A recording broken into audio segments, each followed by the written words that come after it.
What's up everybody, it's Rswift. I'm back again with another video for you on this fine Monday morning, about 8:15 as I'm recording this. Now if you happen to follow my Twitter, link in the description below by the way. But anyways, I went on to make a promise on Twitter that said that on Monday I would get you a video of my reaction to the Alice in Borderland live action. Honestly, it's kind of nuts folks, when it came out on Thursday, I watched every single episode that Thursday, binged the entire thing, and boy do I have a decent amount of stuff to talk about in this video. Now before we get into it, there's a couple things that I would like to address. Number one, the support on the channel has been insane to me. I can't believe that my first video covering the Alice in Borderland manga, link in the description below, go check that out if you haven't, is all the way up at 682 views at the time of this recording. And yeah, I know a lot of people will say that's really not that much in the whole grand scheme of YouTube, you know, big creators pull 700 views within half a second. But to me that's huge. I really never even thought most of my videos would get past 15-20 views honestly. So once again, I just want to thank you all for the support. I appreciate it from the bottom of my heart, and I hope you stick around for more content. Now, the other thing I wanted to address is that obviously this video is going to be full of spoilers. If you plan to watch the live action, watch it first and come back and watch this video afterward, because I don't want to spoil a single thing for you guys. But with all that said and done, make sure you subscribe to the channel if you enjoy this type of content. Let's get into this video. And where we start this off, I just want to start with a very basic overall comparison between the manga and the live action. Now obviously there's been a few changes that we're going to get into later, but the overall big picture, I gotta say, well done to Netflix and Shinsuke Sato, the director, for pulling off this story in a way that does the manga justice. Like, I don't know about the rest of everyone else who are big fans of this series, but I thought they did a phenomenal job, honestly. And to tell you the truth, I really wasn't going into it with very high expectations. I was actually extremely worried that a live action would just not do the manga justice whatsoever. And in my opinion, Netflix and the director took my concerns and blew them straight out of the water. Like really, they knocked it out of the park. I am so excited for season 2. Now let's talk about how the live action did with the setting and the mood and the heartbreak that the manga is so amazingly able to portray. Yet again, for the most part, the live action nailed it on the head, man. The small change to the setting is that instead of just being in some random broken down city, they find themselves still in Tokyo, but with no one around. And in my opinion, I don't think that really affects the story too much. In some ways, it kind of makes it a little bit more immersive to the watcher because it's a real life location instead of just some random area. Now, if you watch the whole thing, you know that later on they find out that it's not actually Tokyo, but at the very beginning, that's what we're greeted with. We're greeted with a desolate Tokyo. But anyways, the trio enters their first death game, which is different from the manga, but we'll cover that in a minute. Of course, they meet Saori in this first game, and then there's also another character, interestingly enough. If memory serves me right, you don't ever get to know her name, but she's just another average high school student who's been caught inside the Borderland as well. Anyways, Netflix does a really good job of using this character to show the severity of everything, as she is killed off in the first game very quickly, and our trio comes to realize that this is no joke, this is a life or death situation. So once again, bravo, Netflix nailed the mood. I loved it. And as far as violence and gore goes, there is not a lack of it in the live action. They did a really good job of making it very gory and very violent, but not making it too violent and gory that it just seems way too cheesy. Whether it be by the laser beams coming out of the sky and going through people's heads, or it be Mr. Horseman and his Uzi, or it's the collar bombs, they did a really good job at showing the violence and gore without it looking too cheesy and fake. There are a few scenes where it's got some slow Matrix-like action, and honestly, it wasn't that big of a deal. It did seem a little bit cheesy, but I'm not gonna complain.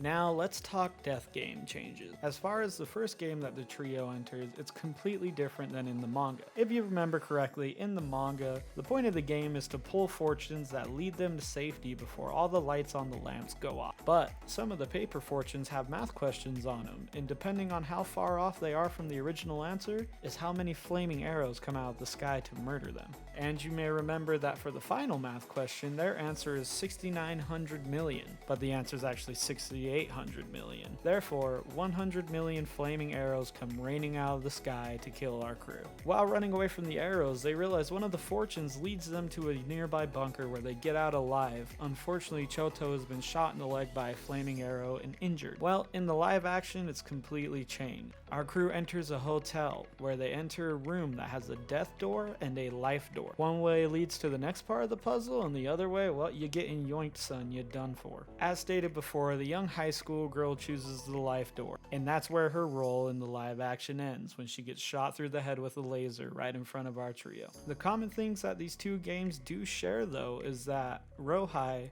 uses his brains to figure out the answer and get them all out of danger in the end. In the live action, Chota gets his leg burned because he makes his way through the door a little too slowly and flames erupt from the ground, burning his leg. Overall, to the death games, that is by far the biggest change. A few smaller changes are, in the hide and seek game, there ends up being two horsemen, a horseman and a horsewoman to be exact. The horsewoman ends up being a bit of a jump scare right at the very end, just to add to the intensity of the story. Also, that's our first time where we see Agni in the live action, is during the hide and seek game, when he helps Karube fight against the horse guy, because honestly, folks, Karube is not as much of a badass in the live action as he is in the manga, but we'll cover that in a bit. As far as the wolf and sheep tag game go, honestly folks, just even talking about it gives me goosebumps. It's just as heartbreaking and terrible in the live action as it is the manga. I would say the biggest distinction that they make between the two, Rohai ends up finding Karube right at the very end and watches his poor friend's neck explode right in front of him from the collar bomb. Splatters blood all over Risu, and it just makes the whole thing even more heartbreaking, honestly. Like, legitimately, it had me in tears. I'm not even gonna lie. There are a few more tiny differences in some of the other games, but honestly, it's not enough to make you really care too much because the story itself is still phenomenal. Now, before I wrap up this video, I do want to do a few more character comparisons, just the small differences between the live action characters and the manga characters, such as Irisu. Overall, Irisu's character is still pretty faithful to the manga. The biggest glaring difference, though, is that he's kind of a wimp, like a lot of a wimp